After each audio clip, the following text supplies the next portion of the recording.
बांग्लादेश के पूर्व प्रधानमंत्री शेख हसीना को बांग्लादेश के एक ट्रिब्यूनल ने पिछले साल हुए छात्र विरोध प्रदर्शनों के दौरान मानवता के खिलाफ अपराधों के लिए मौत की सजा सुनाई है। आईसीटीबीडी ट्रिब्यूनल ने सुनाया फैसला। 5 मुख्य आरोप शामिल। आरोप नंबर 1, प्रदर्शन को कुचलने की मास्टरमाइंड प्रदर्शनकारियों को मरवाया। आरोप नंबर 2, हेलीकॉप्टर और ड्रोन के जरिए सिविलियन पर फायरिंग कराई। आरोप नंबर 3, छात्र कार्यकर्ता की हत्या करवाई। आरोप नंबर 4, हिंसा भड़काने के लिए बयान। आरोप नंबर 5, मानवता के खिलाफ अपराध। इस फैसले के बाद बांग्लादेशी की अंतरिम सरकार ने भारत से औपचारिक रूप से आग्रह किया है कि वो शेख हसीना को बांग्लादेश को सौंप दे, क्योंकि वो इस समय भारत में रह रही। बांग्लादेशी न्यायाधिकरण के फैसले और अंतरिम सरकार के मुखिया मोहम्मद यूनुस के शेख हसीना को प्रत्यर्पित किए जाने की मांग के बावजूद ये बात साफ है कि भारत सरकार ऐसा नहीं करेगी। बता दें कि भारत हमेशा से अपने मित्रों के लिए जोखिम उठाता रहा है। बांग्लादेश सरकार के दिसंबर 2024 में हसीना को सौंपे जाने की मांग के बावजूद भारत ने उन्हें सुरक्षित रखा हुआ है। खास बात यह है कि न्यायाधिकरण का फैसला एक तरफा है। इसमें हसीना को अपना पक्ष रखने का अवसर नहीं दिया गया। यह मामला आपराधिक से ज्यादा राजनीतिक है। यही आधार है जो प्रत्यर्पण न करने के भारत के पक्ष को मजबूत बनाता है। दिलचस्प बात यह है कि भारत और बांग्लादेश के बीच यह संधि 1971 के युद्ध अपराधों और सीमा पार सक्रिय उग्रवादियों के प्रत्यर्पण को ध्यान में रखकर बनाई गई।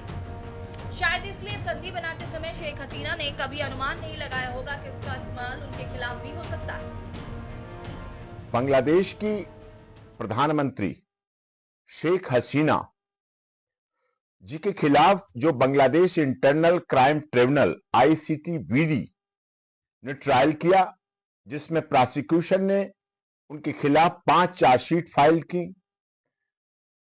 3 मेंबर्स की ट्रिब्यूनल और भी आगे की जजमेंट अनाउंस करेगी। प्रोसिक्यूशन इसमें डेथ पेनाल्टी की मांग कर रहा है। उनके अनुसार शेख हसीना ने वहां जो भी घटनाक्रम पिछले समय हुआ उसके लिए वो जिम्मेदार है, बल्कि ये टोटल जो चार्जशीट फाइल हुई झूठ का पुलंदा है, गलत है। शेख हसीना और उनके परिवार ने बांग्लादेश के डेवलपमेंट के लिए, विकास के लिए, रोजगार के लिए, शिक्षा के लिए, स्वास्थ्य के लिए और विदेशी संबंधों के लिए बहुत बड़े बड़े काम किए। लेकिन कुछ वहां के ऐसे संगठन थे जो नहीं चाहते थे कि शेख हसीना जी के संबंध भारत जैसे दुनिया के बड़े देश से संबंध रहे, पड़ोसी देश से संबंध रहे। इसलिए इन्होंने ऐसी संरचना की और बांग्लादेश को बहुत ही विशालता के साथ हर तरह की सहायता करने वाले, वहां बंटवारे से भी पहले वाले हिंदुओं के साथ उन लोगों ने साजिश और षड्यंत्र के तहत हत्या का तांडव किया। हसीना का इस कारण नहीं हो सकता प्रत्यर्पण। संधि के अनुच्छेद 6 के अनुसार अपराध राजनीतिक माना जाता है तो भारत प्रत्यर्पण से इनकार कर सकता है।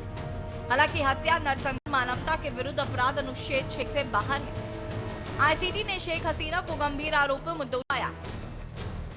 संधि के अनुच्छेद 8 के तहत यदि अभियुक्त की जान को खतरा है, निष्पक्ष सुनवाई नहीं होती और न्यायाधिकरण का उद्देश्य न्याय नहीं बल्कि राजनीतिक है, तो भारत प्रत्यर्पण से इनकार कर सकता है। 2013 की प्रत्यर्पण संधि में कुछ महत्वपूर्ण अपवाद हैं जो भारत को अनुरोध ठुकराने की अनुमति दे सकते हैं। संयुक्त राष्ट्र पहले ही न्यायाधिकरण के गठन, न्यायाधीशों की नियुक्ति और प्रक्रियाओं पर सवाल उठा चुका है।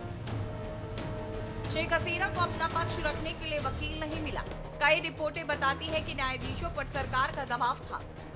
यूनाइटेड नेशंस ऑफ ऑर्गेनाइजेशन की रिपोर्ट के अनुसार भी 1400 से अधिक मौतें, वहां 14,000 से अधिक मौतें हुई। इसके लिए वही संगठन जिम्मेदार थे। उनके खिलाफ कार्रवाई नहीं कर रही है बांग्लादेश इंटरनल क्राइम ट्रिब्यूनल, बल्कि उनके खिलाफ राजनीतिक सत्ता से प्रेरित होकर कर रही है। जबकि 2026 में आम चुनाव होने हैं और निश्चित है शेख हसीना ने बिल्कुल बांग्लादेश के लिए बहुत उत्थान के लिए काम किया, उनके पारिवारिक पीढ़ी दर पीढ़ी काम किया है और इसीलिए लोग उनसे घृणा कर रहे हैं, कुछ राजनीतिक हित साधने के लिए। लेकिन ये निर्णय जो ट्रिब्यूनल ने किया है पूरी तरह से गलत है। इस पर अंतरराष्ट्रीय इंटरनेशनल कोर्ट ऑफ जस्टिस और भारत सरकार को भी अपनी पहल को रखकर उनको प्रोटेक्शन भी देना चाहिए, न्यायिक लड़ाई में भाग भी लेना चाहिए और उन संगठनों को पर्दाफाश होना चाहिए जिन्होंने बांग्लादेश में रह रहे हिंदू परिवार, जिन्होंने बांग्लादेश के विकास के लिए काम किया, इस्कॉन जैसे टेंपल को ध्वस्त करने, बर्बाद करने, वहां के लोगों के साथ गलत करने वालों के साथ जो किया, उनके खिलाफ एक्शन हो और शेख हसीना जी को न्याय मिले in the interest of justice, access to justice for all की पराकाष्ठा आज शेख हसीना को भी जरूर। हसीना के पास क्या है विकल्प? फैसले को बांग्लादेश उच्च न्यायालय में चुनौती। सबूतों की दोबारा जांच और अनुचित सुनवाई का हवाला देकर पुनर्विचार की मांग। अंतर्राष्ट्रीय मानवाधिकार संगठनों या कानून संस्थाओं में शिकायत करें। ये संस्थाएं किसी देश के अदालत फैसले को सीधे तौर पर पलट नहीं सकती, पर निष्पक्ष सुनवाई का दबाव बना सकती है। आवामी लीग अन्य देशों पर बांग्लादेश में चल रहे मुकदमे पर सवाल उठाने या सजा रोकने की मांग करने का दबाव डाल सकती है। जन समर्थन जुटाकर सरकार पर सजा में नरमी या समझौते का दबाव बना सकती है। प्रत्यर्पण से इंकार और इसका प्रभाव।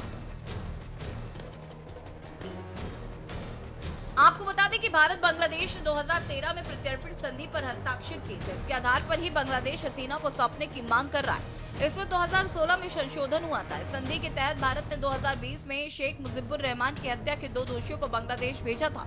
संधि में दोनों देशों के बीच अपराधियों के आदान प्रदान की शर्तें शामिल हैं, पर किसी अपराधी का प्रत्यर्पण तभी किया जाएगा जब अपराध दोनों देशों में अपराध माना जाए, न्यूनतम 1 वर्ष की सजा दी गई हो और आरोपी के खिलाफ गिरफ्तारी वारंट हो। वहीं बांग्लादेश कह सकता है कि भारत न्यायिक निर्णयों का सम्मान नहीं कर रहा। कूटनीतिक बयानबाजी बढ़ेगी, पर संबंध तोड़ना मुश्किल है, क्योंकि बांग्लादेश व्यापार और ऊर्जा आपूर्ति जैसी कई चीजों के लिए भारत पर निर्भर है। वहीं अगर बांग्लादेश की तरफ से चीन पाकिस्तान से नजदीकियां बढ़ाई जाती हैं, तो भारत के लिए चुनौतियां बढ़ सकती हैं। एक पाकिस्तानी युद्धपोत पहले ही बांग्लादेश पहुंच चुका है। यूनुस हाथ में ग्रेटर बांग्लादेश का नक्शा लिए खड़े देखे गए और व्यापार युद्ध जैसे हालात बन गए हैं। इससे भारत पूर्वोत्तर से लेकर बंगाल की खाड़ी तक असुरक्षित हो सकता है। स्पेशल डेस्क की न्यूज़ इंडिया।